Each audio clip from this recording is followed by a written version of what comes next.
Christian. And this is Super Lilly Bros. Super Lilly Bros. Super Lilly Bros. We're watching The Green Knight. We're watching The Green Knight. You have seen this movie. I just recently watched the movie, and I liked it so much. And I haven't You heard... called me up immediately. You said, we're watching this movie. Yeah, I said this has to be our next movie. I don't know anything about this movie other than it was made by A24, and it's already giving me Midsommar vibes. Is it really? We're 10 seconds into it. Yeah. It's really, really, really good. Now, I know you were saying... So tell me what you were saying about A24 normally. A24 has two kinds of movies it makes. It's either really, realistic, comforting movies or extremely uncomfortable movies usually horror movies that make you squirm. So it's like either Americana or horror, basically. Very, very specific kind of horror. It is kind of known for being some of the best horror for people that like horror. Because it's so weird and creepy and uncomfortable, but certain people just go crazy for that kind of thing. Well, this movie is it's on the horror side. It's not a horror movie, but it's definitely between those two, lands on that one more. This movie perfectly... So, when it comes to trying to retelling the Arthurian legends, you tend to go two ways with it. You tend to go either hyper-realistic or hyper-fantasy with it. Right. And what I love about it is the true Arthurian legends, when you listen to them, they should be very, very unsettling and very... Because it's about a group of people who have lost contact with the outside world. Like the people who were originally telling these stories, they're writing it in the Dark Age because no one's writing anything down. The island of Britain is basically not getting much contact with Europe unless Vikings are coming to invade them. Okay.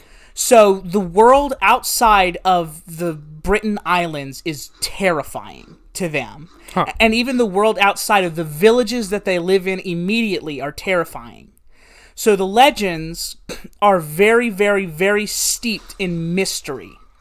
And they're about... The only things that they have to hold on to are basically religion and Jesus to give them hope.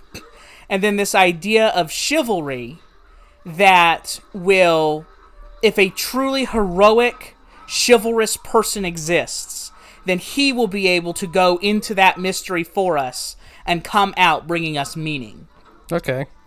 So there's a lot of those legends have this fear of the unknown in them.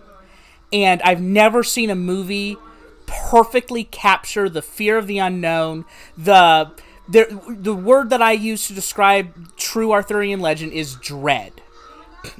Mystery, dread, and there's a magic, there's like an interest to it, but there's dread that just hangs over it because you know the other shoe's gonna drop constantly.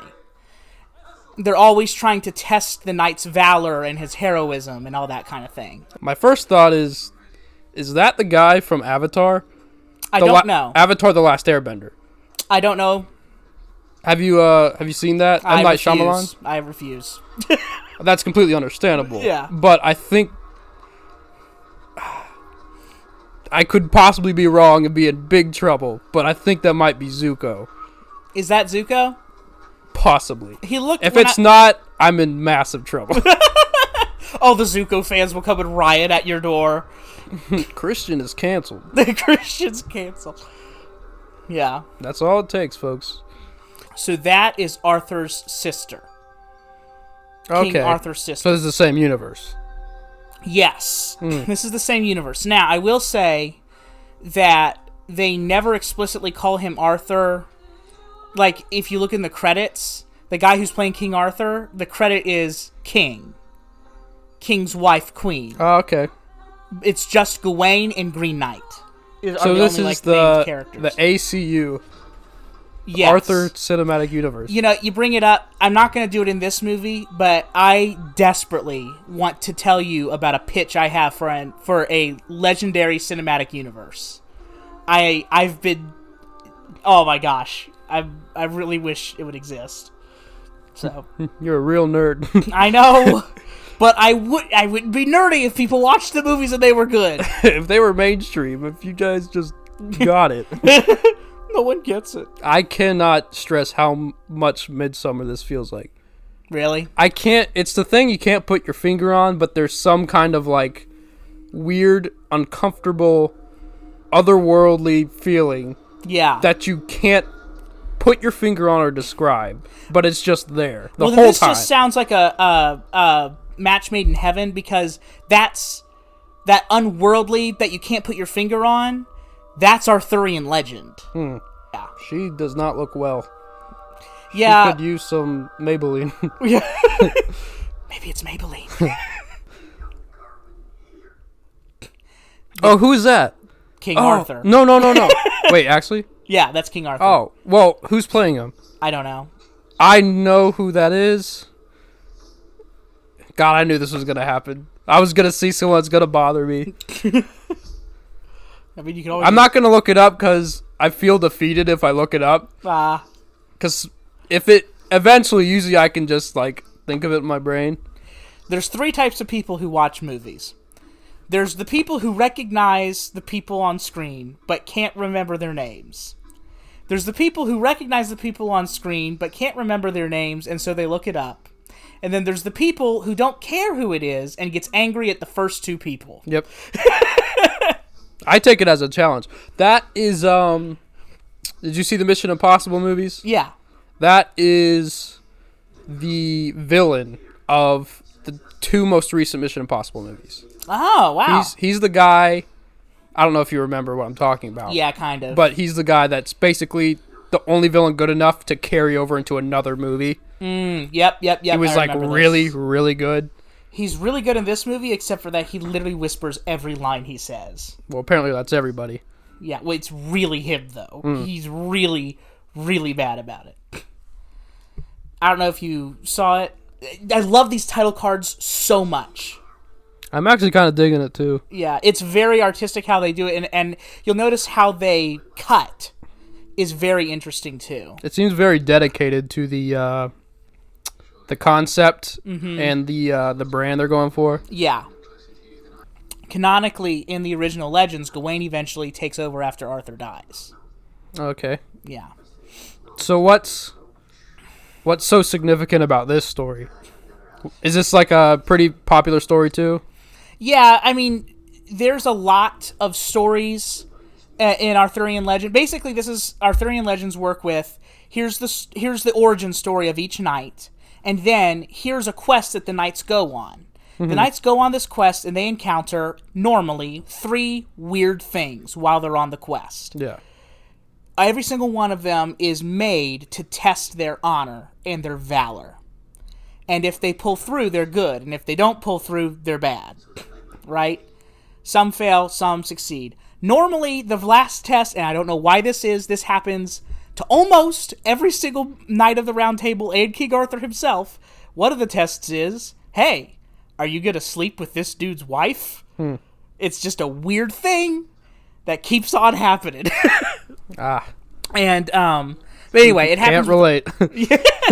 Yeah, it's like, I didn't know this was a test of being a good person. I just thought this was, like, baseline. But, and then then they come and they join the table, and then they do at the very end of the legend, they go and at least in the Morte Arthur, they go and they search for the Holy Grail in order to restore the kingdom to glory. What's interesting about Gawain is he's the youngest knight. He comes on after all the other knights have done a quest. All the other knights are already great. King Arthur is already great. Everything is already a legend when he comes onto the scene. And he's basically like the last legend. Okay. So it would be hard for me to take orders from someone wearing tire rims on their head. We are the great tire rim kingdom. The kingdom of Sheila. Everybody in the crowd just like Stop it. Stop laughing. Stop it, I said stop. I'm in charge. Okay, this reminds me of Pirates 3, I think. Yeah, it's got some pirates. Yeah, they like put all the thing in their what is it called? The 9 piece of 8. The 9 pieces of 8. Yeah. One of the themes of this that's really cool is they tie that idea of Gawain being the last knight because he's not great yet. They tie it into a man's desire to become great. Because he's the only person who's not proven himself in that room. And Arthur wants him to prove himself so that he can inherit the kingdom. And so this isn't inherent in the original legend because the original legends are about the world and not the people. But Gawain is... What they've done in this is they've decided to make it about how every man is hungry to become great. Okay. And this is Gawain's attempt to become a great man like his predecessors. Oh, this is the guy that looks like Groot. I am Groot. The Green Knight? Mm-hmm. Is that after the Dark Knight? The Green Knight rises. Every movement he makes sounds like wind blowing through trees. And it's just perfect. He reminds me of the character in Lord of the Rings. Yeah. The Treebeard. Beard. Yeah. He looks like an Ent. I mean, the Lord of the Rings, J.R.R. Tolkien, he was literally teaching this stuff in college and wrote his book strongly based off of this stuff. Mm-hmm. Would you say that this is a game for the throne? All right, I'm paying attention now. You see how whenever there's something magic on the screen, they changed the lighting on the scene? Yeah. The Merlin did an incantation, everything turned red. The Green Knight did an incantation, everything turned green. All of a sudden, everything's shiny and glorious because he has Excalibur. Mm. Oh, that's the sword. Yeah, that's the sword from the thing. Yeah. That's, the Master Sword. The Keyblade. Oh, they're doing this here. Y'all need to redefine, Christmas games.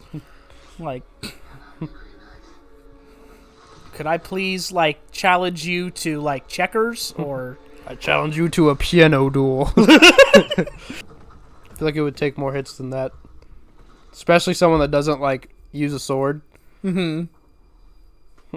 Realistically... If you look at the momentum, the way he was swinging the sword... Superman could not lift an airplane because he didn't have anything to stand on. It just feels like the original story leapt off the page. I know I can't get off of this, but knowing the legend and seeing it in your head, and then seeing it on the screen, and it's somehow better than how you imagined it, but still super accurate, is just insane to me. They do the thing where words just pop up. They do this in the new Suicide Squad too, where the words just pop up. Yeah, I was just thinking that, actually. I love that. I am such a dork for stuff like that. I didn't know I liked that until I watched the movie, and I was like, oh, I want this in my movies now. Yep. So you can see how there's this magicalness to it and this otherworldliness to it, but there's also just this deep dread. Just... I don't think there's been any music in the movie that I can think of. Yeah, it's just one guy with a knife and a cello. Yeah. And his wife who's in a hallway. Like a very echoey hallway. It's their kid's recital that can't quite get it right, but you're just sitting there like... Yeah, the director of the movie, he had his 2 kids at this recital, and he's like, listen, my wife really wants me to include this particular audio in the movie. How many more kids are there? Just these 2. I'm sitting through this whole thing. Okay. Well... Okay, listen, we were going to make this kind of like a really lighthearted romp, but, I'm going to make this a horror movie. Yeah, I'm just going to rewrite the whole movie now, if that's fine with you. Just start from scratch. Everybody just take the day. We're going to start fresh tomorrow. And then you and I are watching the movie and we're like, wow, the sound design, that's genius. You know? I feel like this guy could play all 12 disciples in a movie with Jesus. He could play Jesus. He could play Jesus. He could play Jesus and all the disciples and all the characters in the movie.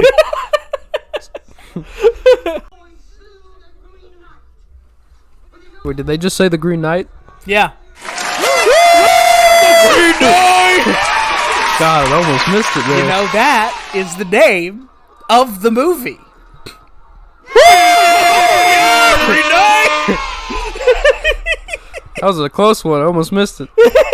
I wasn't looking for it. Wow. Good thing I was here. Yeah, good thing. I'm sure that everyone who's listening to this on YouTube right now is really happy that we were talking at a normal volume and even started by whispering, and that we began to just shout into the mics. I'm sure they had their volume all the way up so they could hear us. Yeah. And then we did that, and they probably broke their speakers. Yep. How you guys enjoy those blowed out speakers out there? You having a good time? Subscribe. Thanks for following, and also, screw you. Like if you liked the video, or if we blew out your speakers. If you dislike the video, hit the like button. Like anyway. Like anyway. It doesn't help our numbers if you dislike. Okay, this guy just straight up looks like Jesus. He looks like white Jesus. Yeah, that's what I said.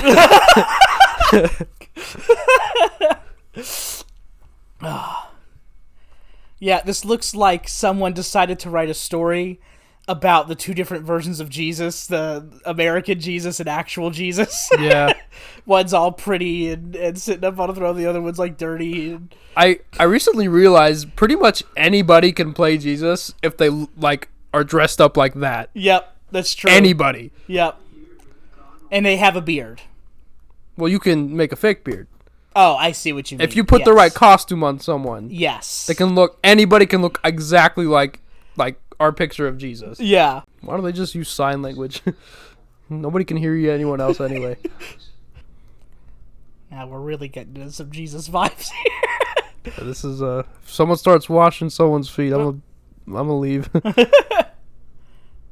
I just love it because in our culture today, I feel like there is this feeling of if you want to take care of someone, you ought to make their life as easy as possible. Mm-hmm.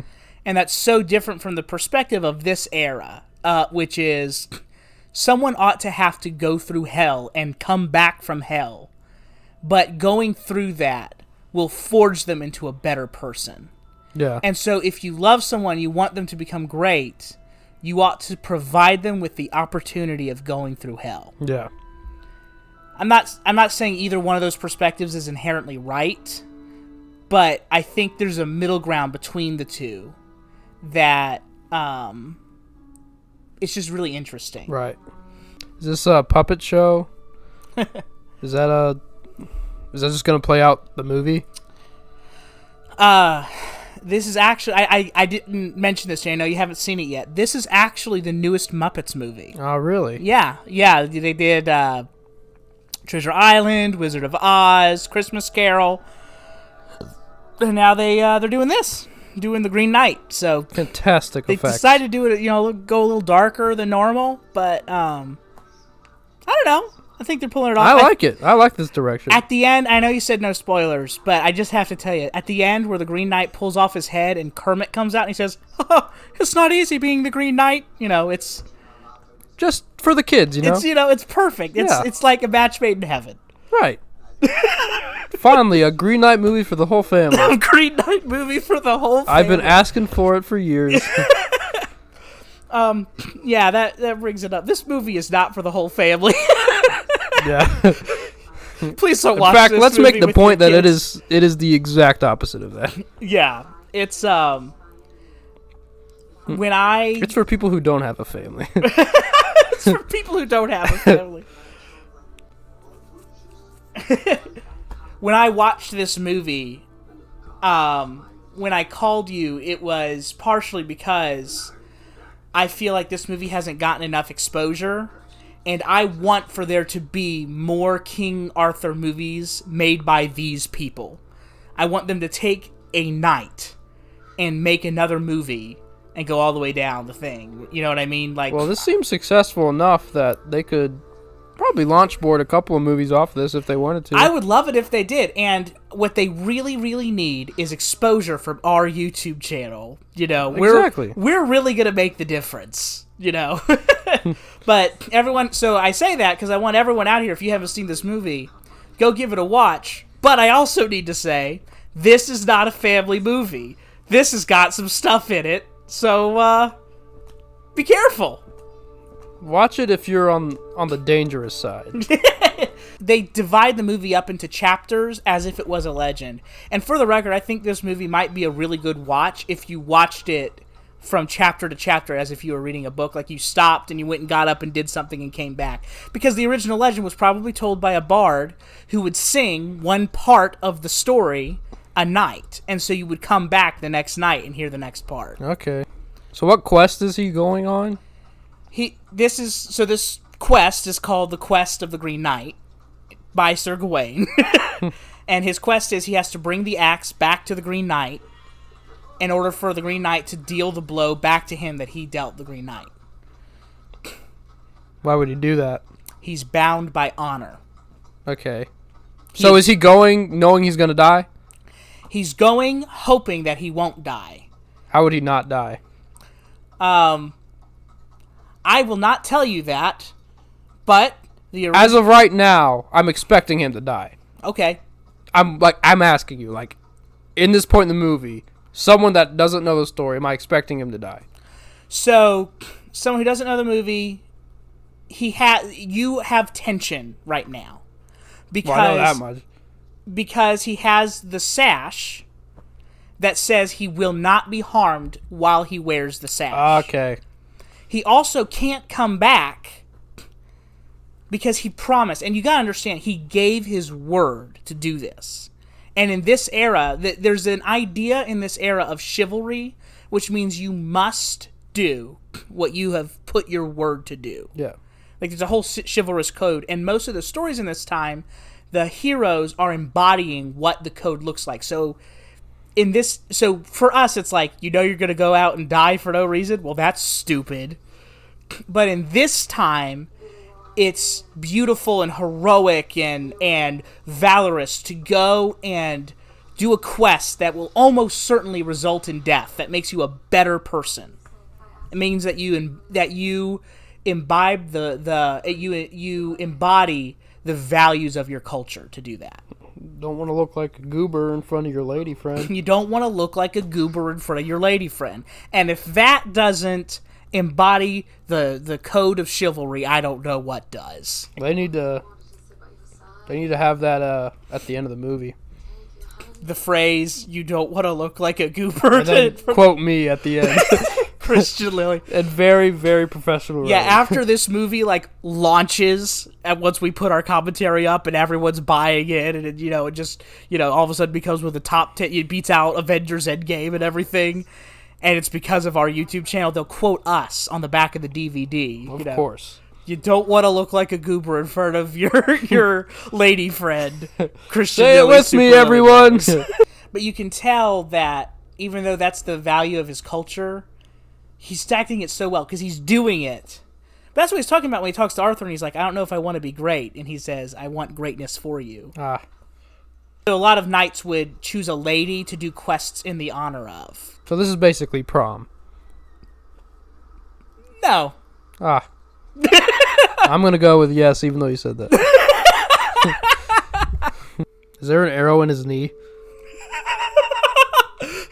I was going to meet the Green Knight, but then I took an arrow to the knee. But then he cut off my head. When I first watched this movie and he was like, it's not green on the whole, but it's greenish. I'm like, well, that's kind of the whole movie, you know? Yeah. There's just this tint, like this Instagram filter. Yeah. We're over here talking about how good the colors are. And and what happened was that same daughter who was singing the in the background also just put it like an Instagram filter over the movie. Yeah, it turns out like it was all a mistake.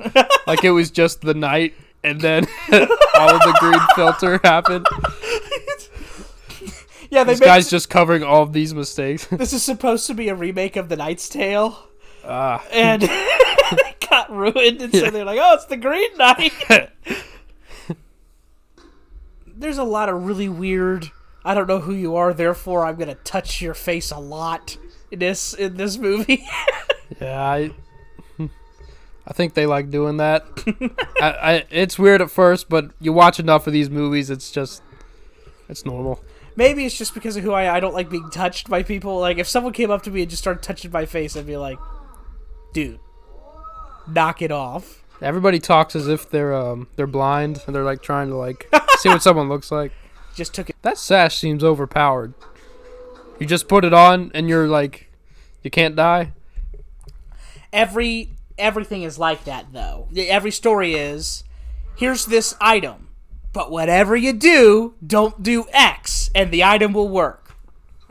Here's the story. And, through unforeseen circumstances, X happens, and overpowered item is nerfed. Is it just don't get it stolen by a snobby little kid? Well, I mean, just keep it on. She said, keep it on. They took it off. That's not his fault. I mean, no, but it happened. In video games, we talk about, quote, video game plots, you know? Yeah. Oh, I'm going around and I'm doing something, and then if I help this stranger, then they'll give me something in return. And if I do this quest, then I'll get this item that'll be overpowered to help me to accomplish my goals, my larger goals in the game. Okay. Okay, we get that from tabletop games, like Dungeons and Dragons. Video games got it from tabletop games like that. Right. But those games got that story system from old legends. So we're playing video games, and that's the transaction. People talk about, well, video game stories aren't as good. Video game stories are probably the closest thing to old stories that we still experience on a regular basis. It all circles back. Have you seen Over the Garden Wall? No. This reminds me a lot of that, sort of. What is it? It's an old Cartoon Network short series. I did not expect that to be what you said next. Well, that's the thing. I had heard about it. I never saw it until I think maybe a few months ago because people kept talking about it.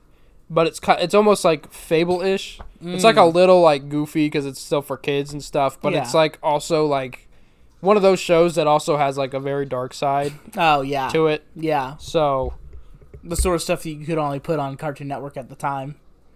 Cartoon Network gets away with it a lot of the time, though. Yeah, it's weird. I don't know how they pull it off. Yeah, stuff that's like legitimately like scary today. Yeah. Like they'll just throw that in there and nobody bats an eye. Not scary to kids. Scary to me, a 27-year-old man.